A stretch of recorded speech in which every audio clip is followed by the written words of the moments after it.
Robert Hayes had never been the kind of man who measured his worth by the softness of the place where he slept.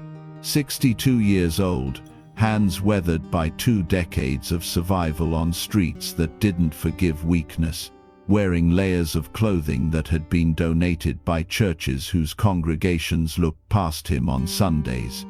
The outer jacket was army surplus forest green, fraying at the cuffs, and beneath it 3 more shirts accumulated over years of learning that warmth mattered more than appearance. His shoes were held together with duct tape and hope. But today, sitting on the park bench he'd donated 20 years ago when he was a different person in a different life, Robert wasn't thinking about the cold or the hunger or the invisible weight of being seen as nothing. He was thinking about Eleanor. The bench's brass plaque was tarnished now, worn by weather and time and thousands of hands that had touched it without reading the inscription. But Robert had memorized every word before the engraver had even stamped them into metal. In memory of Eleanor Hayes, 1960 to 2004, she loved this park, donated by Robert Hayes. 20 years ago, Robert Hayes had been someone, an architect with a firm that bore his name, a man who designed buildings that changed city skylines. A husband who'd spent his life savings, every dollar of it keeping his wife alive for 18 months longer than the doctors said was possible. Cancer had taken Eleanor anyway, and the medical bills had taken everything else. The firm, the house, the savings, the retirement accounts, the life insurance he'd cashed out to pay for experimental treatments that gave them 6 more months, 3 more months, 1 more month, until there were no more months, and Robert stood at her funeral with a paid-off casket and nothing else. He'd donated 20 park benches in the year after Eleanor died, when he still had a little money left, when he still believed that memorial benches and scholarship funds and charitable foundations could somehow make her death mean something, before the grief became depression. Before the depression made it impossible to work. Before the missed deadlines became lost, clients became a shuttered firm, became foreclosure, became the streets. That was 19 years ago. Now Robert was just another homeless man in a city full of people who'd perfected the art of looking through him instead of at him. Another invisible body taking up space on a bench in Riverside Park. Another problem to be moved along by police, who'd stopped learning his name years ago. But this bench, Eleanor's bench, was different. This one was his, not legally, not in any way that mattered to anyone else, but in the way that grief creates ownership, in the way that memory makes a place sacred. He came here every Tuesday afternoon, sat for exactly 1 hour, let himself remember when he'd been Robert Hayes the architect, instead of Robert Hayes the homeless man, when he'd had an address and a purpose, and a wife who made him believe the world could be kind. "Excuse me." The voice cut through Robert's memories like ice water, sharp, entitled, the tone of someone used to being obeyed immediately. Robert looked up. A man stood in front of the bench. Late 40s, expensive suit that probably cost more than Robert's entire architecture firm had made in a month back when it existed. Hair styled with product that held it perfectly in place despite the October wind. Rolex watch catching afternoon sunlight, the kind of watch that said "I'm important" without needing words. "Yes," Robert said quietly. "You need to move. This is a private bench." Robert blinked. "It's a public park. I know what it is. But I eat lunch here every day. This is my spot." "And you're..."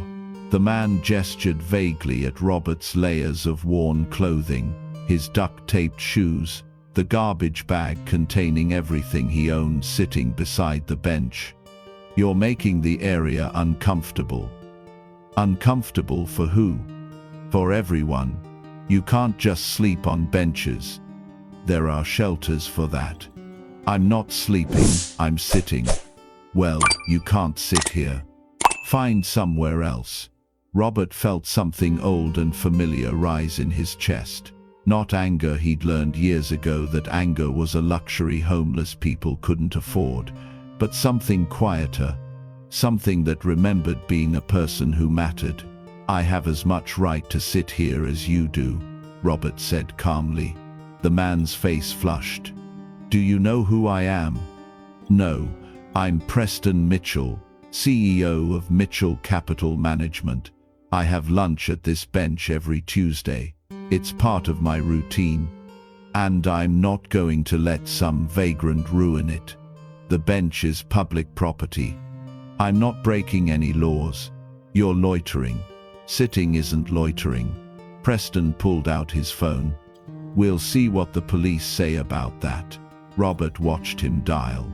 Watched him step away to speak to someone with the brisk efficiency of a man who'd never been told no. Watched him return with a satisfied smile. They'll be here in 5 minutes.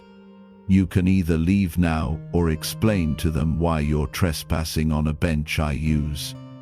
You don't own this bench, Robert said. I might as well. Do you know how much I donate to this park's foundation? $50,000 a year, which means they listen when I have concerns about undesirable elements making donors uncomfortable. Undesirable elements. The words landed like physical blows. That's what Robert had become. Not a person. Not someone's husband who'd given up everything to buy 18 more months. Not an architect who designed buildings that still stood proud against the city skyline, just an element, undesirable, to be removed. I donated this bench, Robert said quietly. Preston laughed. Sure you did. And I'm sure you also donated the fountain and the playground, and probably the whole damn park. Just the bench, 20 years ago. For my wife. Her name was Eleanor, right? And I'm supposed to believe that some homeless guy donated a memorial bench. Do you know how much these cost? $5,000. I wrote the check in November 2004. The engraver was a company called Eternal Markers on Amsterdam Avenue. The installation took 3 weeks because they had to pour new concrete for the mounting brackets. Preston's smile faltered slightly. Too many details for a made-up story. But his conviction recovered quickly. Even if that's true, which I doubt it was 20 years ago, you don't get to claim it forever. Especially not when you're... He gestured again at Robert's appearance. Like this. Like what? Homeless, dirty, the kind of person who makes families avoid this area. Robert stood slowly, his knees creaked, his back protested. 2 decades of sleeping on concrete and cardboard had compressed his spine and calcified his joints. But he stood with the posture of a man who'd once walked into boardrooms and presented designs to people who moved millions of dollars based on his vision. My name is Robert Hayes, he said. I was an architect for 30 years. I designed the Riverside Medical Center, the Morrison Building downtown, the library annex on West End Avenue. I employed 17 people. I paid my taxes. I loved my wife. And when she got sick, I spent everything. I had everything trying to save her. This bench is here because after she died, I wanted one place in this city where her name would remain. Where someone might sit and see that Eleanor Hayes existed, that she mattered. Preston's expression hadn't changed. That's a very touching story. Doesn't change the fact that you're loitering. Robert sat back down. Then I'll wait for the police. You're making a mistake. I've made plenty of those. This isn't one of them. Preston's jaw tightened. When they arrest you for trespassing, don't say I didn't warn you. I'll take my chances. They stood and sat in tense silence. Preston checked his watch repeatedly. Paced in small circles. maintained the posture of someone waiting for vindication. Robert closed his eyes and touched the brass plaque on the bench's armrest, ran his fingers over Eleanor's name, over the date she died, over his own name engraved in metal as proof that once, briefly, he'd been someone who could afford to memorialize the person he loved most. The police cruiser arrived 4 minutes later, and Robert Hayes, architect, widower, homeless man, prepared to explain to officers who'd moved him along 1,000 times before that this bench, this one bench, was his to keep. Because some things matter more than where you sleep at night. Some things matter more than what you look like, or how much money is in your pocket.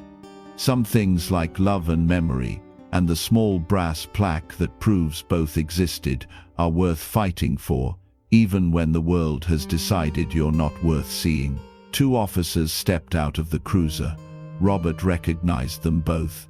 Officer Martinez, 30-something, Latina, who'd once told him about a shelter with decent food, and Officer Chen, younger, Chinese-American, who'd given him a blanket last winter without making it feel like charity. They approached with the wary friendliness of people who knew Robert wasn't dangerous, but had to respond to calls anyway. "Mr. Hayes," Martinez said, "we got a call about a disturbance." "No disturbance," Robert said, "just sitting."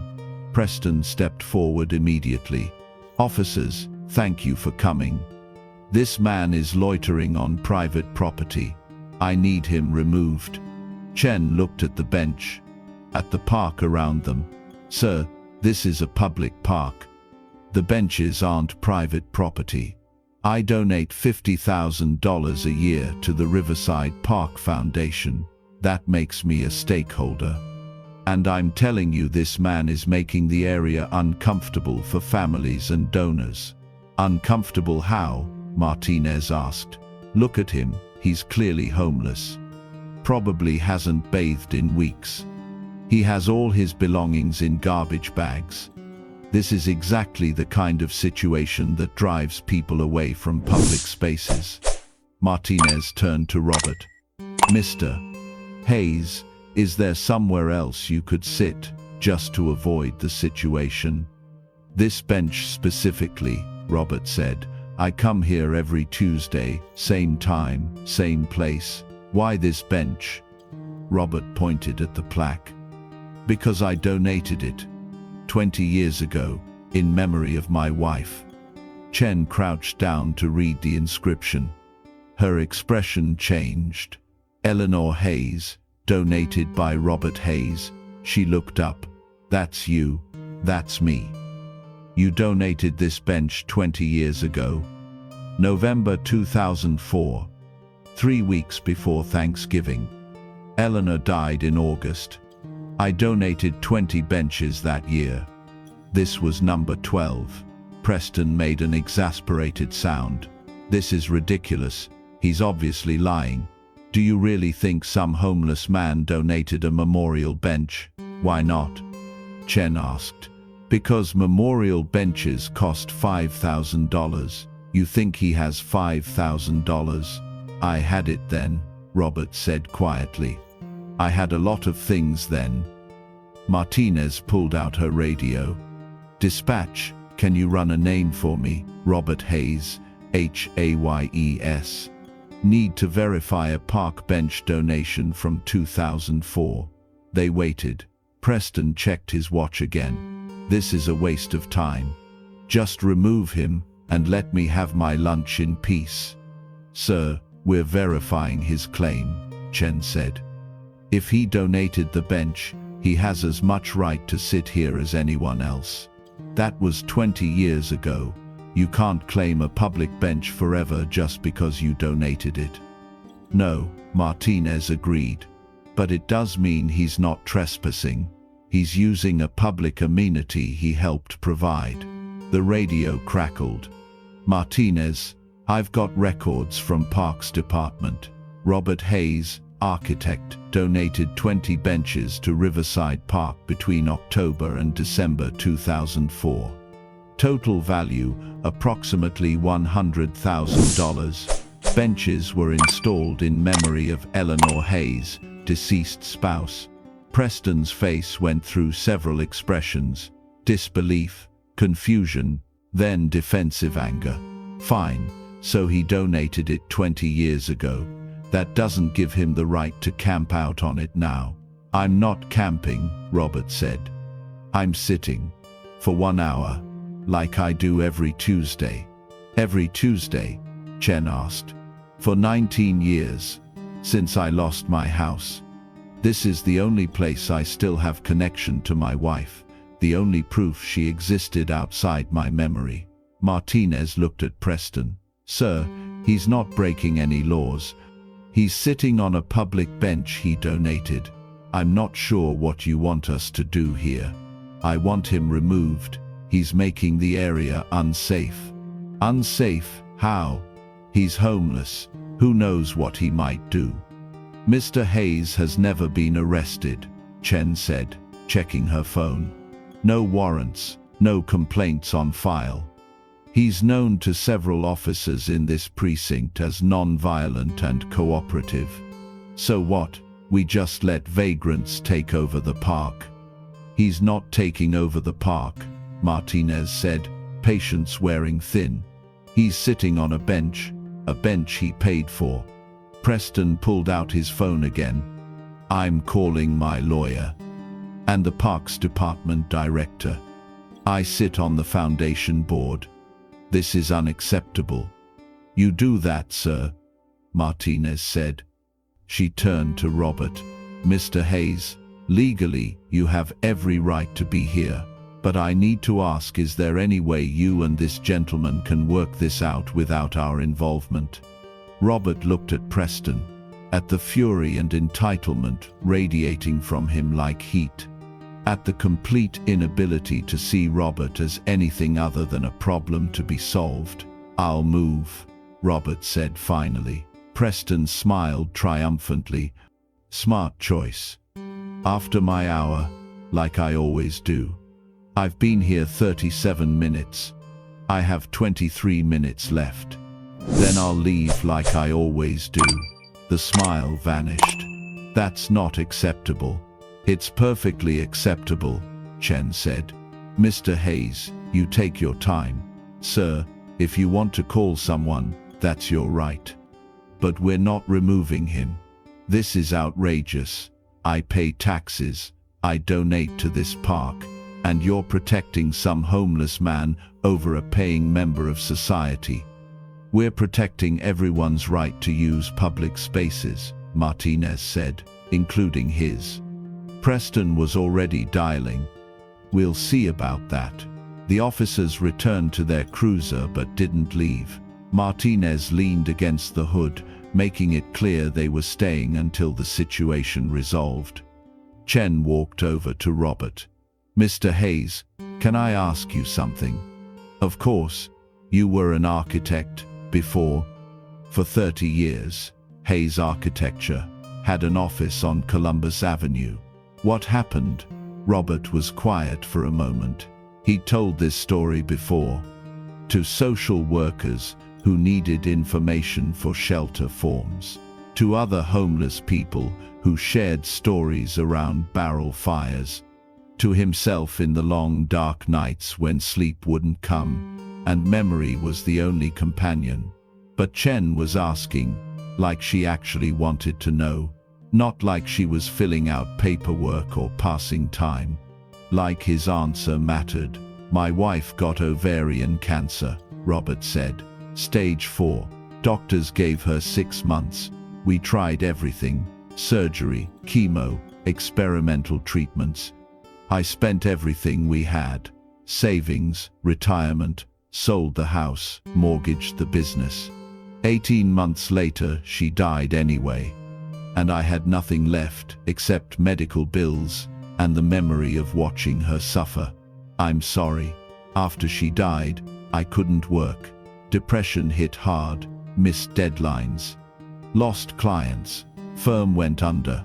Couldn't pay the loans I'd taken out for her treatment. Lost everything.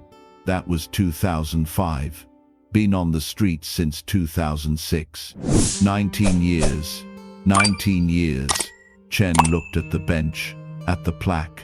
And you come here every Tuesday. It's the only place her name still exists in the world. The only proof I didn't dream her. The only connection I have to who I was before everything fell apart. What was she like? The question surprised Robert. People didn't usually ask about Eleanor. They asked about his situation, or his needs, or what services he'd tried accessing. But they didn't ask about the person whose memory kept him tethered to humanity. She was a teacher, Robert said, smiling despite everything. 3rd grade. Used to say that architecture and teaching were the same thing, both about building foundations. She loved this park. We'd walk here every Sunday morning, rain or shine. She'd bring bread for the ducks, even though there's signs saying not to feed them. He touched the plaque again. After she died, I wanted to create something permanent, something that would outlast me. These benches, I placed them at spots where we'd stopped during our walks, places she'd loved. This one was her favorite because you can see the river between those two buildings. Chen sat down beside him, not on duty, just sitting. That's beautiful. That man thinks I'm trash, Robert said. Something to be removed. He doesn't see these 19 years I've spent trying to survive. Doesn't see the 30 years before that when I built things that mattered. He just sees homeless and decides I'm less than human. I see you, Chen said. Most people don't. They sat in comfortable silence. Preston was 50 yards away, phone pressed to his ear, gesturing angrily as he spoke to someone. Martinez watched from the cruiser, making notes on her phone. After exactly 23 minutes, Robert stood. My hour's up. I should go. Where will you go?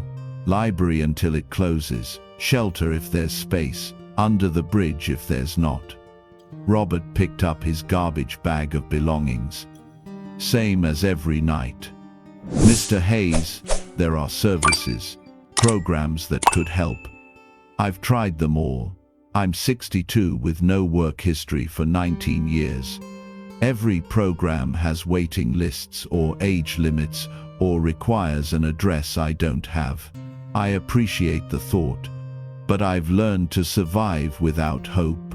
He started to walk away when Preston's voice cut across the park. You're not going anywhere. Robert turned. Preston was striding toward them, phone still in hand, face red with vindication. I just spoke to the Parks Department director and my lawyer. You're about to be arrested for trespassing. On what grounds? Martinez called from the cruiser. On the grounds that memorial bench donations don't grant permanent usage rights. The bench belongs to the city, which means the city can determine who gets to use it. And I've made it very clear to the director that allowing homeless encampments on memorial benches creates liability issues. Encampment, Robert said. I sat here for an hour. You sit here every Tuesday. That's establishing residency. That's squatting. Chen stepped between them. Sir, that's not how property law works. Maybe not, but it's how donor relations work. I just pledged another 100,000 to the Parks Foundation, with the condition that they enforce quality of life standards in donor areas, which means no loitering, no camping, no homeless. Martinez got out of the cruiser. Sir, you can't buy public access rights. I can absolutely influence how those rights are enforced. And I'm telling you, if that man comes back to this bench, I'll have him arrested for violating park ordinances. What ordinances? The ones prohibiting aggressive panhandling, public nuisance, and overnight camping. He's not doing any of those things, Chen said. He will be, eventually. And when he is, I'll make sure every news outlet in the city knows that the NYPD refused to protect donors from harassment." Robert felt something break inside him. Not his heart that had broken 19 years ago, but something smaller, the tiny kernel of hope that had kept him coming back to Eleanor's bench every Tuesday. The belief that one small place in the world was still his to keep. "You can have the bench," Robert said quietly. "What?" Preston said. "You can have it. I won't come back. You win." "Mr. Hayes," Chen started. "It's fine, he's right. I'm homeless. I don't belong here. I don't belong anywhere." Robert hoisted his garbage bag higher on his shoulder. "Tell Eleanor I'm sorry." He walked away before anyone could respond. Walked away from the bench he'd donated 20 years ago. From the last physical connection to his wife. From the one place in New York City where Robert Hayes the architect still existed instead of Robert Hayes the invisible man. Behind him, he heard Preston say something to the officers. Heard Martinez respond with barely controlled anger. Heard Chen say his name. But Robert kept walking. Because when you've been homeless for 19 years, you learn that some battles aren't worth fighting. Some fights you lose before you even start. Some places you never really get to keep, no matter how much they cost you. Eleanor's bench would still be there tomorrow, but Robert Hayes wouldn't be sitting on it. Some memories, he was learning, are too expensive to maintain. But what Robert didn't know, what none of them knew, was that someone had been recording the entire interaction, and by tomorrow morning, the world would know exactly who donated that bench, and what it cost him to walk away. Sarah Chen, Officer Chen's sister, who'd been jogging through the park, had filmed the entire confrontation on her phone. She'd recognized her sister, stopped to watch, and captured 11 minutes of Preston Mitchell demanding a homeless man be removed from a bench the homeless man had donated. Captured Preston's tone, his dismissiveness, his casual cruelty, the way he weaponized his donations to enforce his prejudice. By 6 p.m. that evening, the video was on Twitter. By 8 p.m., it had 50,000 views. By midnight, it had gone viral. Billionaire tells homeless man to leave benchman donated in memory of his dead wife. The internet did what the internet does. Found Preston Mitchell's company, his social media, his board memberships, his charitable foundations. Found every instance of him using wealth as leverage. Found the comments he'd made in business journals about maintaining standards in public spaces. Found Robert Hayes's architectural portfolio, buildings he'd designed that still stood, awards he'd won, articles from the 90s calling him one of New York's most promising young architects. Found Eleanor Hayes's obituary from 2004, the one that mentioned beloved wife and memorial donations to Riverside Park in her name. By morning, the story had been picked up by every major news outlet. The video had 10 million views, and Preston Mitchell was trending for all the wrong reasons. Robert didn't know any of this. He'd spent the night under the West Side Highway overpass with 3 other men who'd claimed that spot for the winter. Shared a meal from a church van that came by at 9 p.m. Slept on cardboard with traffic noise, drowning out the sound of his own breathing. He woke to someone shaking his shoulder, opened his eyes expecting police or shelter outreach. Instead found a young woman in professional clothes holding a microphone with a news channel logo. "Mr. Hayes, Robert Hayes, I'm Jennifer Park from Channel 7 News. Can I talk to you about what happened yesterday?" Robert sat up slowly. Every joint protested. "About what?" "The bench. Preston Mitchell. The video of him trying to have you removed has gone viral. We'd like to interview you." I don't understand. Jennifer showed him her phone.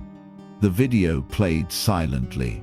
Preston's face twisted with contempt. Robert looking dignified despite his worn clothes. Chen sitting beside him like he mattered. This has been viewed 12 million times, Jennifer said. People want to know your story. Why? Because it's wrong, what he did to you, and people are angry about it.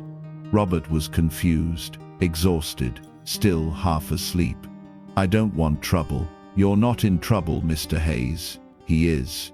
Mitchell Capital Management has lost 3 major clients since last night. Preston Mitchell resigned from 2 foundation boards. His company's social media is being flooded with angry comments, and people are asking what they can do to help you. Help me how? However you need. There's a GoFundMe that was started last night. It's already raised $40,000. Robert stared at the phone, at the number that kept climbing as he watched.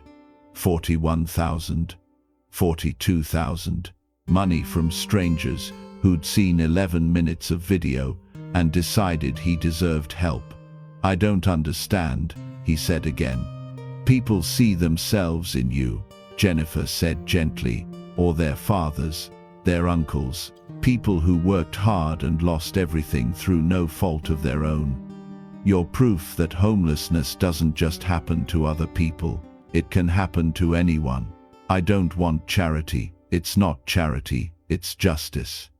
What happened to you, losing everything to medical bills, being treated like trash by someone who's never struggled? People are angry about that. They want to make it right. By giving me money, by giving you a chance, money for housing, for clothes, for whatever you need to get stable again. Robert looked at the phone, at the comments scrolling past. Thousands of people saying they were sorry, that he deserved better, that Preston Mitchell was everything wrong with wealth and privilege, that Robert Hayes's architecture was beautiful, and his love for Eleanor was heartbreaking, and no one should lose everything for trying to save the person they loved. Can I see the video? Robert asked.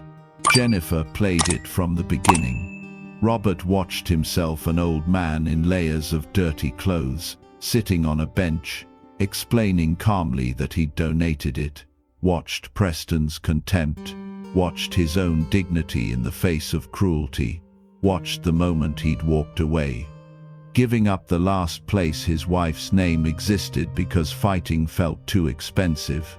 I look so old, Robert said quietly. You look tired, Jennifer corrected, and defeated. And like you've survived things that would have destroyed most people. Everyone on the street has survived things, I know, and that's the conversation people are starting to have. Because you're not the only Robert Hayes. There are thousands of people who lost everything to medical debt, or job loss, or bad luck. And seeing what happened to you, seeing how that billionaire treated you, it's making people realize that we've designed a society that treats wealth like virtue and poverty like sin. Robert handed back the phone. I don't want to be famous. You already are. The question is what you do with it. What can I do? Tell your story. Not just what happened yesterday, but all of it. The architecture, Eleanor, the medical bills, the 19 years on the street. Make people understand that homelessness isn't a character flaw. It's a policy failure. I'm not a politician. You're better than a politician. You're proof.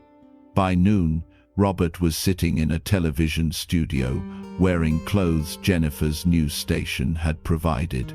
Someone had taken him to a hotel, let him shower for the first time in 2 weeks, given him a razor and scissors, and helped him trim his beard and hair into something that looked intentional instead of neglected.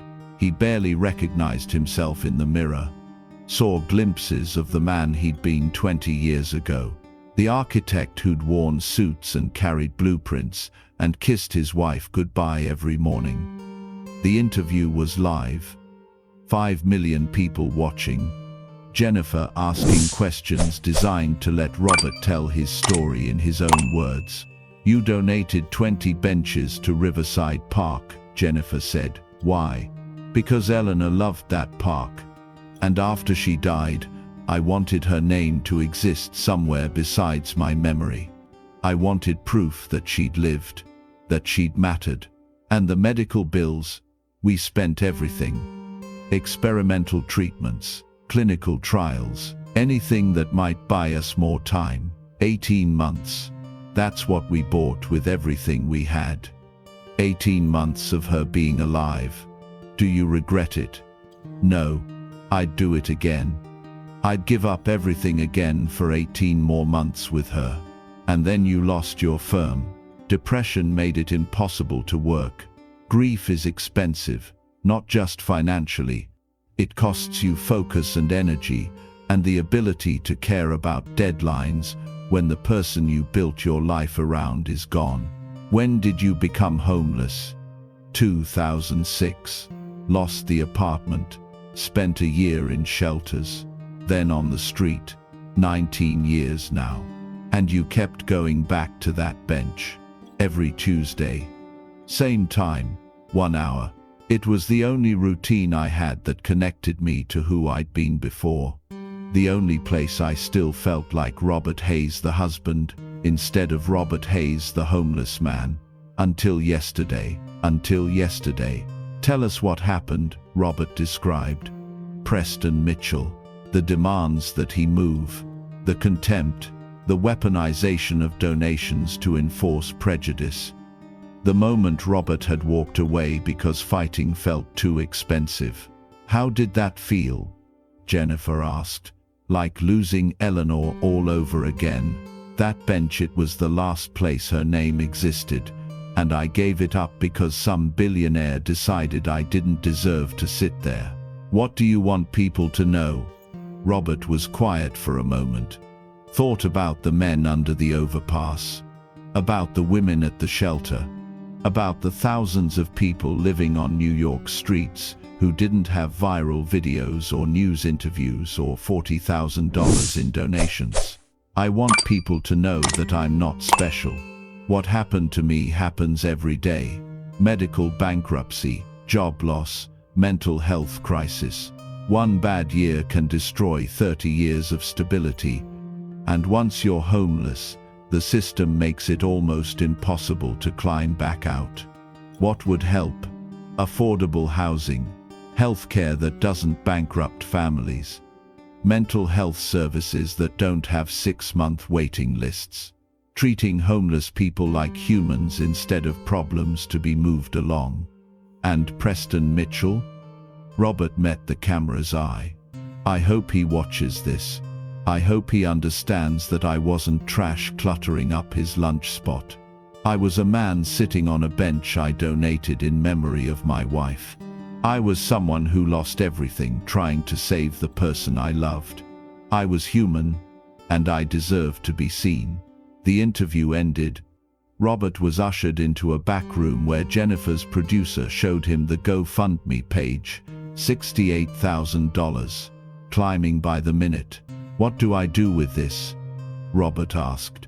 "Whatever you need. Housing deposit, clothes, medical care, food, it's yours." Robert stared at the number, at the comments from strangers offering help, at the second chance he'd never expected to receive. "I want to split it," he said. "What?" "The money. I want to keep enough for housing and basics. The rest goes to homeless services. To the shelter that fed me last night. To the outreach workers who've treated me like a person for 19 years. To programs that help other people like me." "Mr. Hayes, that's generous, but I could use a lot of things, but other people need help too. And if I take all this money while they're still under that overpass, I become what Preston Mitchell accused me of being. Someone taking resources away from people who deserve them." The producer looked at Jennifer. Jennifer nodded. "We'll make it happen." That evening, Preston Mitchell issued a statement through his lawyers. "I sincerely apologize for my words and actions yesterday.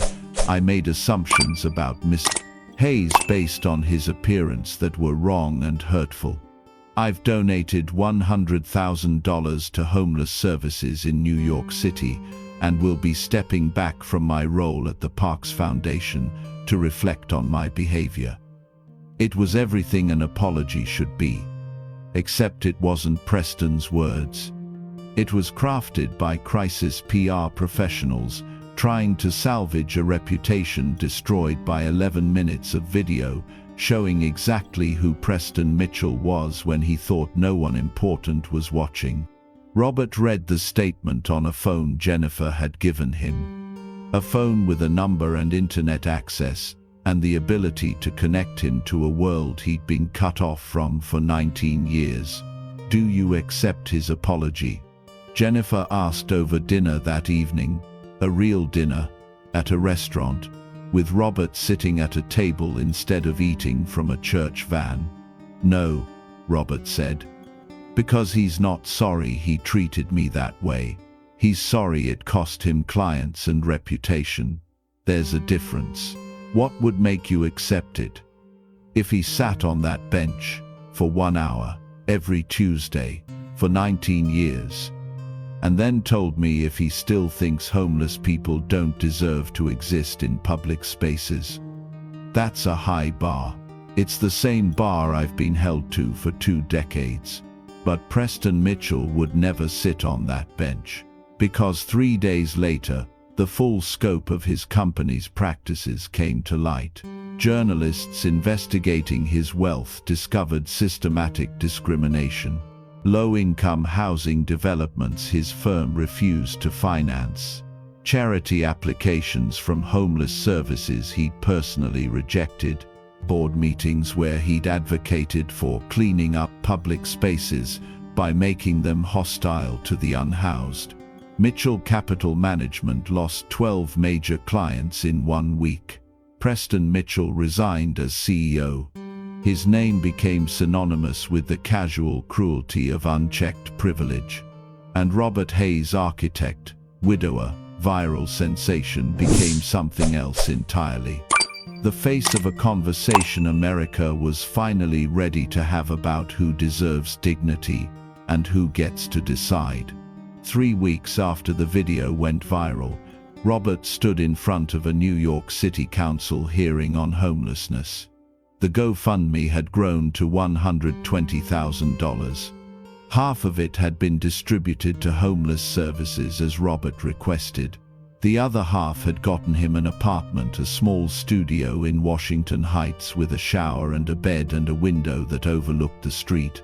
But the apartment felt wrong. Too quiet, too empty.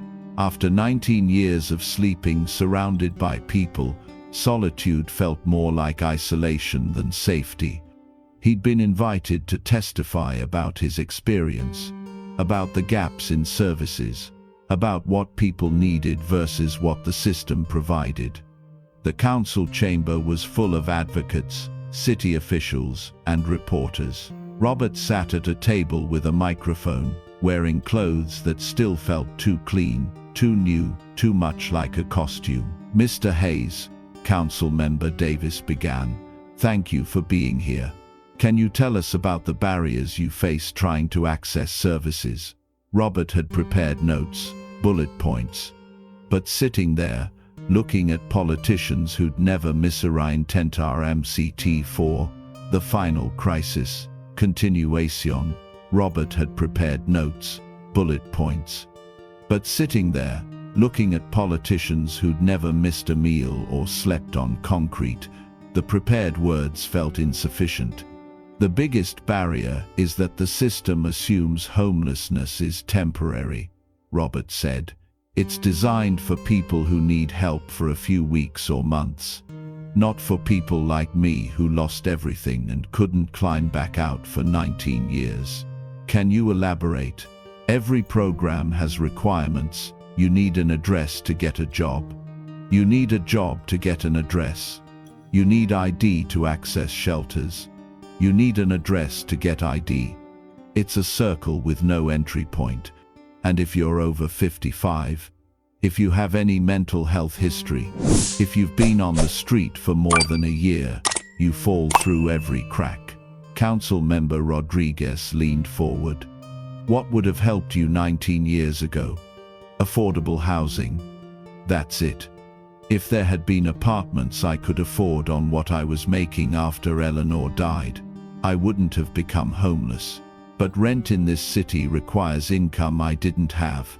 And once you're homeless, getting that income becomes impossible. What about shelters?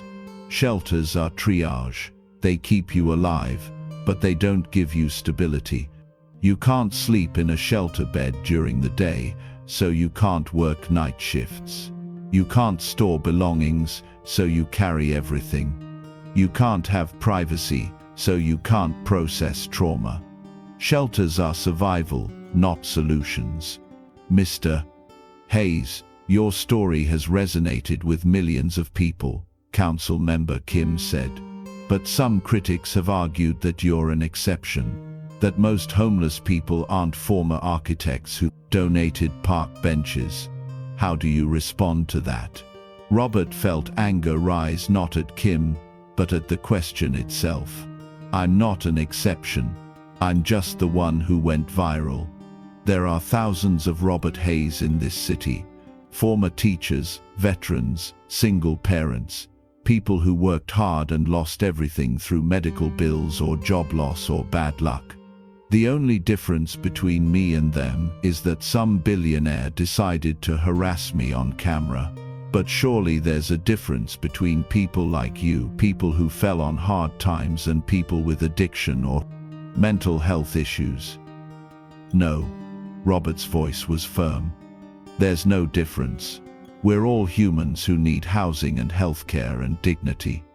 Some of us self-medicate trauma with substances. Some of us developed mental illness after years on the street. Some of us had those issues before we became homeless. But all of us deserve help, not judgment. Not conditions, just help. Council Member Davis spoke again.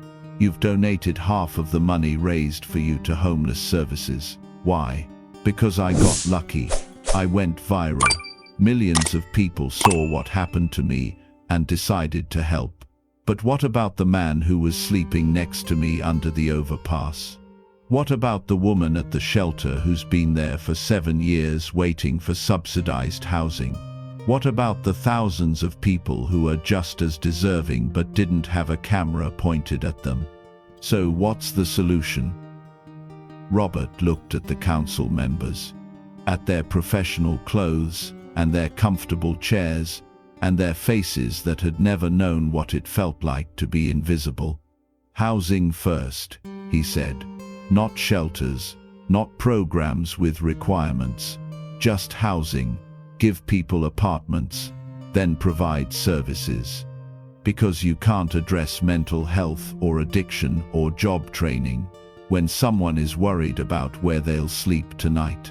Maslow's hierarchy isn't theory, it's fact. You have to meet basic needs before anything else works. That's expensive. Homelessness is expensive. Emergency room visits, police interventions, shelter systems. We're already paying. We're just paying for management instead of solutions. The hearing continued for 2 more hours. Other advocates testified. City officials presented data, but Robert's testimony, raw and personal and impossible to dismiss, became the soundbite that played on every news channel that night. After the hearing, Robert was approached by a man in an expensive suit. Not as expensive as Preston Mitchell's, but close. Mr. Hayes, my name is David Morrison. I'm a developer. I'd like to talk to you about a project. Robert was immediately suspicious. 19 years on the street taught you that men in expensive suits usually wanted something. What kind of project? I'm building a mixed-income housing development in the Bronx. 200 units. I want to dedicate 50 of them to formerly homeless residents. Below market rent, support services on site. And I want you to consult on the design. I haven't practiced architecture in 20 years. I know. But you have something no architect in New York has. You know what it's like to live without housing. You know what people need. I want to build something that actually works, not just something that looks good in renderings. Why me? Because your story made me realize something. I've built 17 developments in this city, luxury condos, high-rise offices, buildings that changed neighborhoods. But I've never built anything that actually helped people who need help.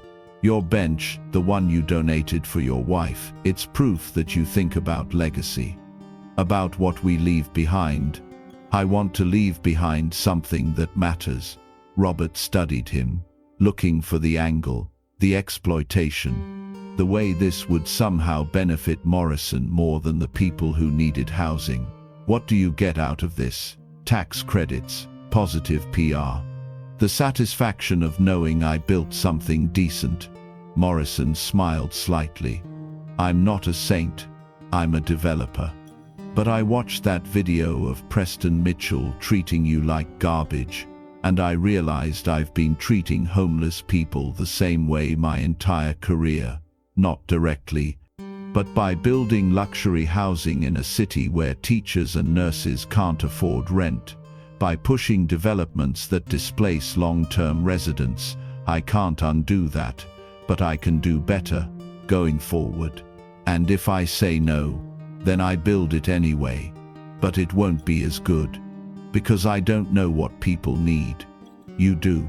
Robert thought about it. About 19 years of seeing what didn't work. About shelter beds and waiting lists and programs that helped some people but left most behind. I want final approval on unit layouts. And I want half the 50 units reserved for people over 55. Older homeless people have the hardest time accessing programs. Done. And I want a community room, with computers and phones, and a space where residents can access services without leaving the building. Done. And I want Eleanor's name on the building, not mine. Hers. Morrison extended his hand. Eleanor Hayes Housing. I can live with that. But not everyone was happy about Robert's sudden prominence. Preston Mitchell, who'd resigned from his CEO position and retreated from public life, gave an interview to a conservative news outlet 3 weeks after the viral video. I made a mistake, Preston said. I apologized. I donated money. But now Robert Hayes is everywhere, testifying to city council, consulting on housing projects, being treated like some kind of hero. And nobody's talking about the fact that he was homeless for 19 years. That he never tried to work, that he took the easy way out. The interviewer leaned in. You're saying he chose to be homeless. I'm saying 19 years is a long time. At some point, you have to ask why someone didn't find a way out. There are programs, services, churches that help. He chose to sit on that bench instead of rebuilding his life. He lost his wife. Lost everything to medical bills 20 years ago. At some point, tragedy becomes an excuse. I know people who faced worse and worked their way back. Hayes didn't, and now he's profiting from victimhood. The interview aired on a Friday night. By Saturday morning, it had been clipped and shared across social media. The backlash was immediate and fierce, but Preston's words found an audience. People who'd always believed homelessness was a choice, who thought Robert's story was an exception that proved their rule, who argued that giving him money and attention rewarded giving up. Robert watched the interview in his small apartment, felt the old shame rising. The voice that had whispered in his ear for 19 years that he'd failed, that he should have done more, been stronger, fought harder. His phone rang. Jennifer Park from Channel 7. "Don't watch the comments," she said immediately. "Too late. Preston Mitchell is desperate. His reputation is destroyed. His company is failing. He's lashing out." He's not wrong though. Robert, 19 years, Jennifer. I was on the street for 19 years. At some point, doesn't that become my fault? Doesn't that mean I gave up? No. It means the system failed you for 19 years. It means this city watched you suffer and did nothing. Preston Mitchell's trying to flip the narrative. Don't let him. What if people believe him? Some will. Some people need to believe homelessness is a choice, because the alternative that it could happen to them is too terrifying. But most people know better. The video shows who you are. Your testimony shows what you've survived. Don't let one bitter billionaire erase that. But Preston's interview had consequences. The GoFundMe, which had grown to $140,000, was suddenly flooded with demands for refunds. People who donated now claimed they'd been scammed. That Robert was a professional victim. That he didn't deserve help because he'd chosen homelessness. The platform froze the account pending investigation. David Morrison's housing project faced new scrutiny. Community boards questioned whether dedicating units to formerly homeless residents would decrease property values. City council members who'd supported the project suddenly went quiet. And Robert, who'd spent 3 weeks believing that maybe, finally, things were changing, felt the familiar weight of invisibility returning. "They're not going to let me have this," he told Jennifer over coffee at a diner near his apartment. The apartment, the consulting work, the idea that I deserve a second chance. Preston's interview gave them permission to dismiss me again. So fight back. How? I'm one person.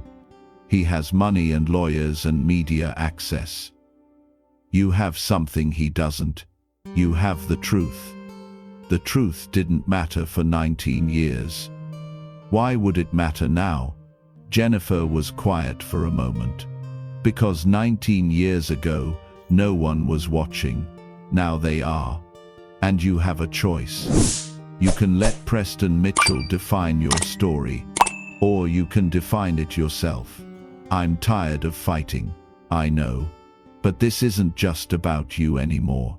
It's about every Robert Hayes in every city who's being told their homelessness is their fault. If you give up now, you're telling them, Preston's right, that we should blame people for suffering instead of fixing the systems that created the suffering. Robert looked out the diner window. At the street, where people walked past a homeless man holding a sign, where pedestrians averted their eyes and quickened their pace, where someone invisible sat asking for help that rarely came. What do you want me to do? Tell your story, all of it, not just the bench and the video, but the 19 years between, the nights under the overpass, the shelter meals, the job applications that went nowhere, the invisibility. Make people understand that homelessness isn't failure. It's a policy choice, a decision to prioritize wealth over welfare, buildings over people. And if no one listens, then at least you tried. At least you refused to disappear. Robert made a decision. He wrote an op-ed. Not polished or professional, just honest. About Eleanor, and the medical bills, and the depression that made work impossible. About the 19 years of survival. About every shelter bed and church meal and cold night that had brought him to that bench. About Preston Mitchell's accusation that he'd chosen homelessness. The op-ed was published in the New York Times. I didn't choose homelessness, America did. It went viral again, not because it was dramatic, but because it was true. And this time, when the backlash came, Robert Hayes was ready for it. 6 months after the video that changed everything, Robert stood in front of Eleanor Hayes' housing. The building was almost finished. 50 units for formerly homeless residents, community space on the ground floor, support services integrated into the design. David Morrison stood beside him, holding blueprints. "You did it. You designed a building." "We designed a building," Robert corrected. "Your money, my experience, your genius. These units, the way you configured them for privacy, but also community. The way you built in storage, because homeless people carry everything. The way you designed the windows to feel safe but not institutional. That's architecture." Robert looked at the blueprints, at the spaces he'd created for people like him, for the man under the overpass, for the woman at the shelter, for everyone who'd been invisible for too long. "When can people move in?" 3 months. Applications are already coming in. We'll have our first 50 residents by September. And the rest of the building? Mixed income, teachers, nurses, city workers, people who make this city function but can't afford to live here. Rent capped at 30% of income. Robert smiled. Eleanor would have loved this. "Tell me about her. The real her. Not just the tragedy." Robert thought about that. About how Eleanor had been reduced in his memory to her death, to the medical bills, and the loss, and the grief. But she'd been so much more than that. She laughed at her own jokes, Robert said. Bad ones, puns mostly. She'd tell them and crack up before the punchline. And she sang in the shower, off-key, loud. She didn't care. He smiled. She collected snow globes. Had about 200 of them, from every place we traveled. And she cried at commercials. The ones with puppies or reunions or anything remotely emotional. She sounds wonderful. She was. And I spent so long being angry that she died. I forgot to be grateful that she lived. That I got to love her. That 30 years with Eleanor was worth everything that came after. They stood in silence for a moment. Then Morrison said, "Preston Mitchell filed for bankruptcy last month. I heard. His company collapsed. Lawsuits from investors. Clients demanding refunds. His reputation destroyed. He lost everything." "How do you feel about that?" Robert considered. "I feel nothing. He didn't lose everything trying to save someone he loved. He lost everything because people finally saw who he really was. There's a difference. Do you forgive him?" "No. But I don't think about him either.